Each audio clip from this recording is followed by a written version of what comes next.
Welcome back to Ask Allison. Here is today's question. I'm doing great in my private practice. I'm so thankful for all these resources, but I do have an unusual question. I have a second job working some weekends here and there at a bakery. It's more about the fun and decompression and not being on all the time. I've been in the game long enough to know that I'm allowed to have a life outside my practice. Younger clinicians I know have pointed out that seeing me in public would upset my clients, and I needed a very low visibility hobby to keep from running into my clients in public. I've heard versions of this caution for a while now, in a few blogs and at some conferences. Is this being taught now in supervision or graduate school?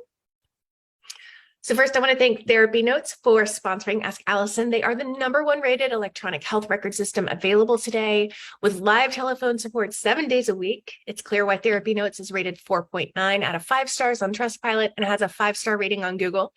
TherapyNotes makes billing, scheduling, note-taking, and telehealth incredibly easy. They've recently added e-prescribing for you prescribers out there. So if you're coming from another EHR, TherapyNotes makes that transition incredibly easy. They import all your demographic data, and that way you can get going right away. Find out why more than 100,000 mental health professionals trust TherapyNotes. Go to therapynotes.com and use the promo code ABUNDANT at checkout for 2 months free. So it's been a really long time since I was in grad school. And I remember realizing later that a lot of the clinical boundaries I learned in school were overcorrections for many of us fledgling therapist hopefuls who needed to understand the importance of boundaries. I haven't heard about this specifically from any recent grads. I'm actually more likely to hear it from people who've been therapists for 30 years. But I'd love for you all to comment and let us know if you were taught this. I have a very strong negative reaction to the idea that as therapists, our hobbies should be low visibility. Should your hobby be getting wasted at a popular bar every Saturday night? No. But making a tort or waking up before dawn to get the scones in the oven sounds like a beautifully balanced hobby to me. If current clients see you there, it's fodder for talking about like self-care and hobbies and being multi-passionate. I'd even bring it up in session before they do if you see them see you.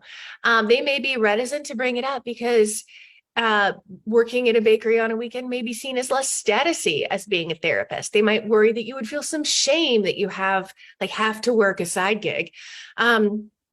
Depending on your therapeutic style, you might try oh, worlds collided last weekend at the bakery. You caught me at my other passion. It does for me what drumming does for you.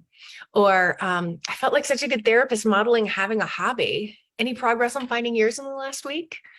So many of us struggle to find and commit to hobbies, and they are so incredibly important to living a fulfilling life. I don't want anybody with a hobby that does no harm to others to feel like they have to give it up. Is it awkward to be in a spin class with a client? Sure. Is it a little weird to realize that your client and her kid are at the story time you lead at the library? Yep. But we're human and we don't have to lock ourselves in our houses when we aren't in session. So go out there and enjoy yourself and make some delicious pastries.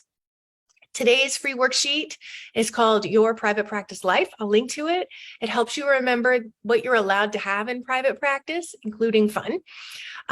We actually talk about the importance of hobbies in the Private Practice Life Balance course in the Abundance Party.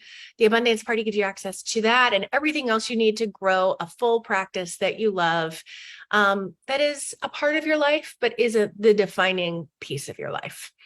If you have questions for Ask Allison, please DM me over on Instagram and have a great rest of your day.